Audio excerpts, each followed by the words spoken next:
our universe, if it was not intended to be in this way it is, it will never proceed. So you can realize that there is a necessary being who possesses an attribute of will.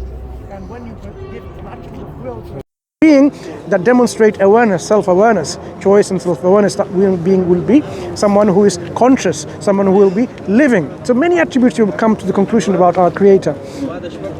There cannot be more than one of such a Creator, such a being. It is not reasonable to even conclude the existence and possibility of more than one absolutes. Someone who is absolute, all-powerful, self-sufficient. It simply doesn't make sense. Just to give you an example of an absolute will. We are in a car, you are on the driving wheel, and the same car has another driving wheel, all the steering and all the controls. Now you want to take the car to north. I want to take the car to south. Now I'm not going to listen to you because I'm independent.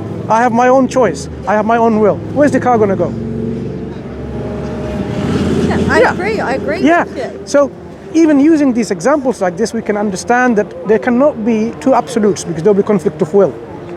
And conflict of will mean the universe will be in a disaster. The fact that the universe is in this harmony, in this organization that we see, there are universal constants. So accurate to certain 22 or so even more decimal places. That's how precise the universe is constructed, demonstrating the organizational will of one being. Okay, so we cannot have more than one. If we have one being only, which makes sense, that anything that comes from this one being in terms of religion, which is meant to be the guidance for people, how you construct your life, how you live a life, the code of conduct, that will be consistent throughout. So there should not be a religion which says, you do this and you do that, you despise the old people and the disabled and so on, and you kill them and get rid of them because they are the burden to society. Another community says in another religion, you look after them, you care for them. You cannot have that if it's from the same one being. These kind of things will not be in existence. So the fact that we have one Creator means there will be one way of life instructed to us to live our life. That is what Islam teaches. Okay? So why do we have so many religions conflicting and saying different things? Some of them even having this belief like, wipe them out from this planet Earth because they are this and what, right? Yeah, this is the issues.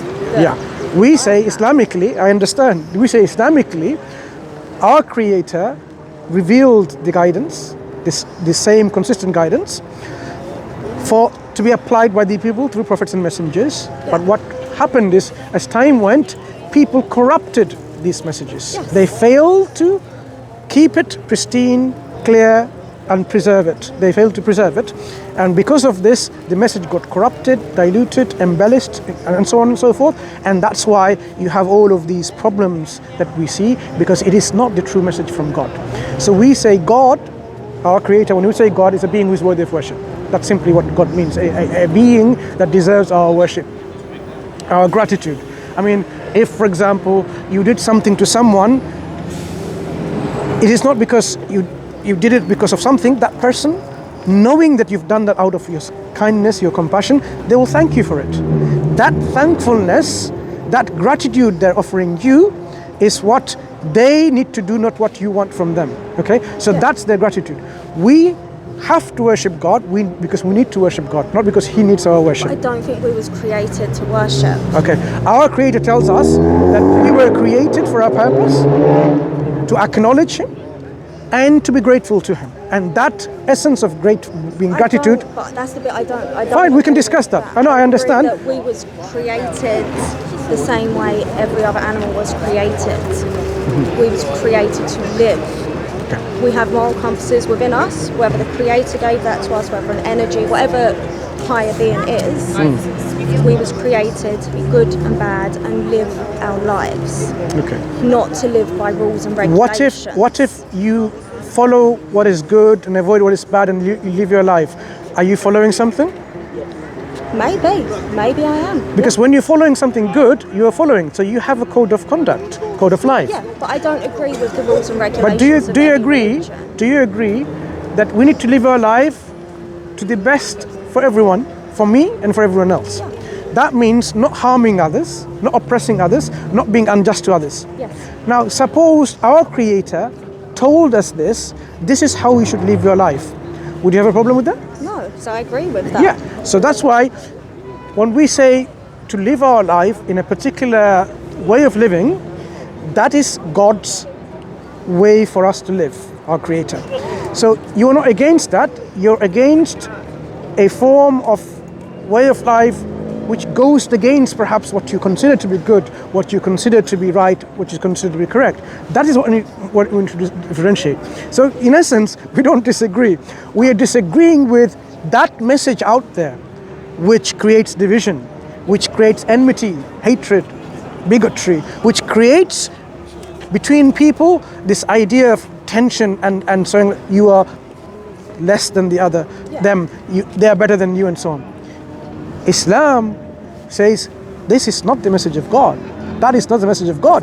The message of God exactly on the contrary, that God created you to live on this earth in peace and tranquility and to be established in justice on this earth. He says He created the balance, and He says do not transgress this balance. Would it be a wonderful world if we could all do that? Right. So as I can see, you agree in principle the essence of the teaching of Islam is to identify where is that message, because you see this message, remnants of it, part of it, here and there in different religions. We will say all of these belief concepts that we see around, we need to scrutinize and to find out which one is the clarity of message from our Creator, which you would be happy to follow. That is the role of the mind here, that we need to filter out the things, the religions, the ideologies, the belief system, and find out the one which is the one that I will, with my heart and mind, accept because I know it's the truth. So we need to have, firstly, number one, which you have already, the curiosity to know, to find out, love for the truth. Even if it was found in particular, say in Islam, for example, you would not make it into an obstacle. You will say, that doesn't bother me, just because the message came in Arabic, because it's the truth. Yeah. So our love for the truth should be prime here, and we need to have some methods to employ so that we don't fall into the error of feeling to reaching to the conclusion by our gut feeling or our emotions. We need to remove our biases as much as we can. Everyone is biased. I am biased, you are biased. We might not even express that, but we are biased. It's very difficult to remove those biases. Yeah. In science, we try to eliminate bias as much as possible. Okay? We try to be impartial as much as possible. So we should have a methodology in which we will remove our biases and say, okay, I may be vegetarian, but that doesn't stop me from accepting if a religion, God says, I have made you food from... Sorry, can you mind to come inside, please, here? Because they're blocking the way. Come, it's okay. Are you okay? Yeah, it's okay. That's fine. Like, I may be vegetarian, but if God created other forms of creation which you live in, like not plants only, and He says you can eat of them, which are pure and good for you, that shouldn't stop me from accepting this message because I'm a vegetarian, because that will be my bias coming into play. Likewise, if I find that my particular community is downgraded, that's not what it's called, is taken into account because what my community has done, that shouldn't stop me from saying, but the truth is truth. Yeah. Because whatever my community has done, God is showing His judgment on this community because what they have done wrong. Yeah. So me belonging in a particular community, say for example, I was a Jew, okay, and I was supposed to be the chosen one, and now if God says no, because of your transgression, the message has now gone to somewhere else because you did not fulfill the duties and responsibilities. Now God has given the burden of responsibility to another community who will dispose of that responsibility for the whole. That shouldn't stop you from accepting the truth because it's now gone to somewhere else. Yeah. So we want to eliminate all these biases, and if we do likewise, you will see the only truth is when you filter out all of them, and that will be Islam remaining on the table. Polytheism, you can discount it because polytheistic belief system cannot be from our one and only true Creator, because there is only one Creator. You can say this is a message that has been corrupted. So unless we can go deep down and filter it and uncover and rediscover what the truth is, you can't really follow it because you don't know what is true and what is falsehood. Yeah. So when we examine all of these things, we have to really understand now how are we going to verify which one indeed is the true messages of God. Okay? So, criteria again. What are we going to use? We can use falsification tests, can we not? If we apply that test and it fails, it cannot be from God. Yeah? In science, someone says, this is the experiment I did, and this is how you can prove me false, by not able to replicate it. I'm giving you all these methods. If you're not able to demonstrate that the results you get with the same methodology, then you know there's something wrong with my method and so on, or my conclusion is not valid. Because if my method is correct and you follow it, you should be able to replicate my result. Because I'm using, for example, if I put 2 spoons of sugar, the taste of that sweetness of it should be the same every time you put 2 sugars, right? But if it doesn't, there's something wrong. Maybe my spoon is bigger, like that big, and of course it's going to be extra sweet. So when we are going to examine the religion, we have to use this correct methodology and ask for falsification tests. Now, Islam provides some falsification tests I can share with you and say it makes sense or not. It says, if this book was from any other than God, then you will find within this book, Quran, many discrepancies and inconsistencies and contradictions.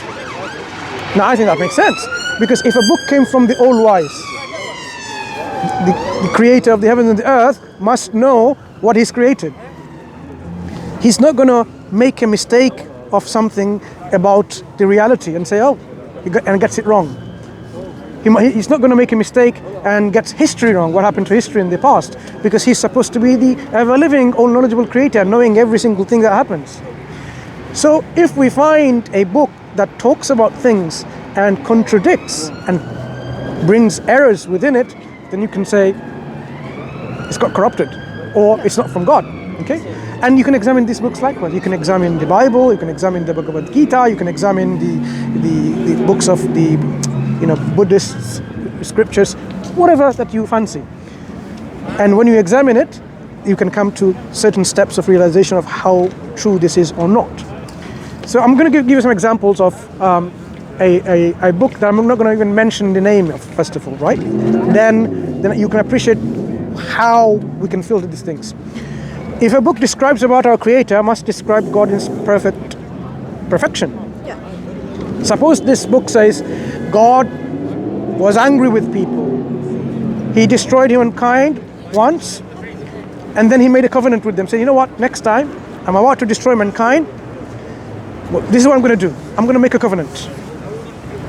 I am going to put a rainbow in the clouds, and when I'm out to destroy mankind again, and I look at the clouds and see the rainbow, I will remember my covenant. So I won't destroy. Does that sound like a God who knows everything? He needs reminding by a rainbow. It's ridiculous. Yeah. And you know where this is coming from. You probably have read it yourself. A few times. Yes. So this is what we're saying is, descriptions like this, when we read it in a book, you can automatically say that, that doesn't resonate in my heart and my mind. It doesn't describe God in his perfection, because God is not like that. Someone who forgets, someone who's reminded by a rainbow. Look at the Quran, for example. I would urge you to investigate with the same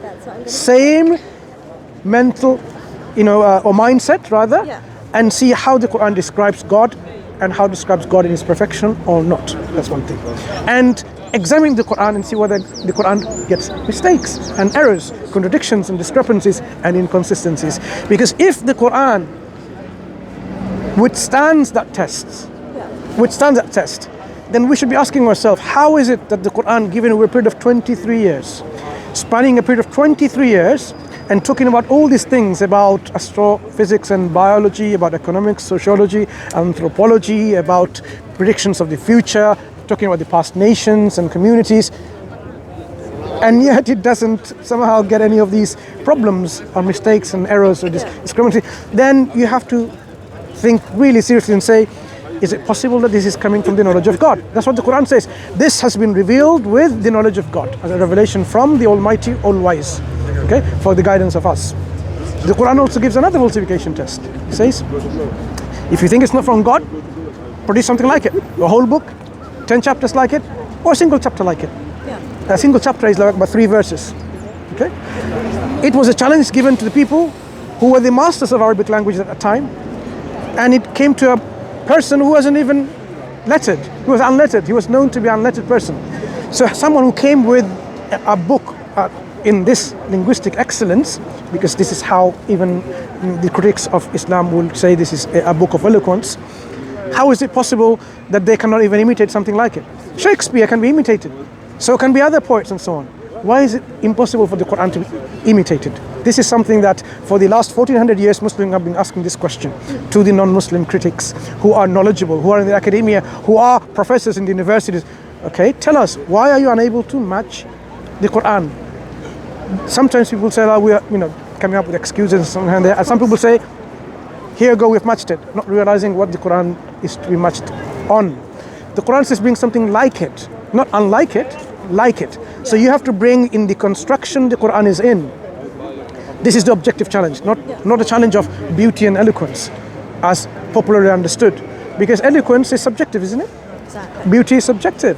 So the Quran is not talking about this. Quran is talking about, can you bring a better guidance than God? Can you bring the Quran in the way it is delivered and is constructed in objective way? So one can, in fact, academic studies have done and demonstrated this is the stylistics of the Quran. Because if you're a student of language, you will understand when we talk about stylistics, how a particular genre the Quran is, whether it is in this form, like in poetry, in Arabic poetry, they have several types. They call it the Cs, the Bihar, 16 types of poetry. Set forms. So like Al-Khafif, Al-Madid, Al-Tawil, Rajaz, and so on. So these are rhymes and meters, fixed. Just like, for example, there's a fixed rhyme and meters. So if you're going to compose a poetry of this, it has to resonate like this, with rhymes and meters. Yeah. The Quran has its own rhyme and own meters. It's unlike any of them. So this is the Quranic challenge, bring something like it. Not any of the 16s, but like the Quran. Yeah. So the open challenge to the people who don't believe, because Quran says if you don't believe in the Quran, if you are doubtful that this is a revelation sent to his slave Prophet Muhammad ﷺ, produce a chapter like it, seek your helpers and supporters besides God. If you are truthful in your claim, if you're truthful in your doubt.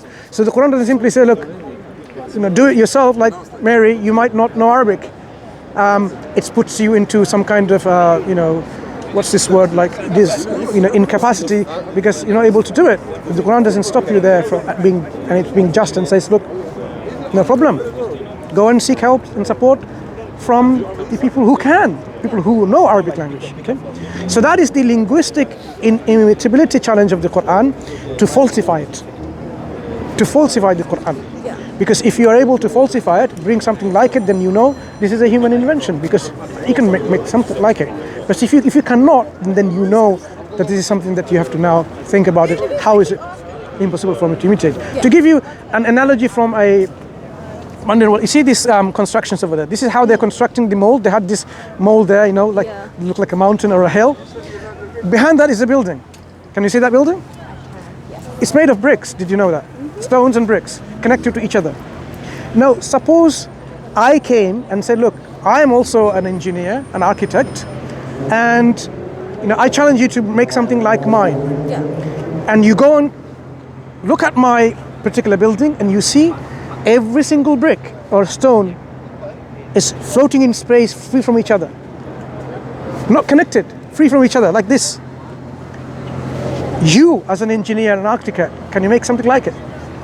Can you get any friends, any professors who teach you architecture and construction and so on and so forth? No one will be able to, because it will not be within our capacity to make something like it. The Quran, if you think about it, the way it's constructed, it's like this. It's using the same Arabic alphabets. It is putting them into, particles and words and phrases and sentences and passages, and yet it is not something that people can imitate it. Yeah, I understand. Yeah. So that is what the Quran is doing to falsify the book. When I've finished it, I'll be happy to come and ask more questions. Of course. So this is what you should take this and say, like, okay, now let me see why is it that it's not imitable. There are a lot of attempts in the internet. People haven't stopped them from doing it, but have they looked at what is the objective challenge of the Quran? It's nothing to do with beauty. People often say, oh, how are we going to judge? Well, produce something like it and then get your own. We don't mind if you bring a neutral party and judge and see whether they can do it. For example, if I when I say, did I say when I says? I didn't say now I says, right?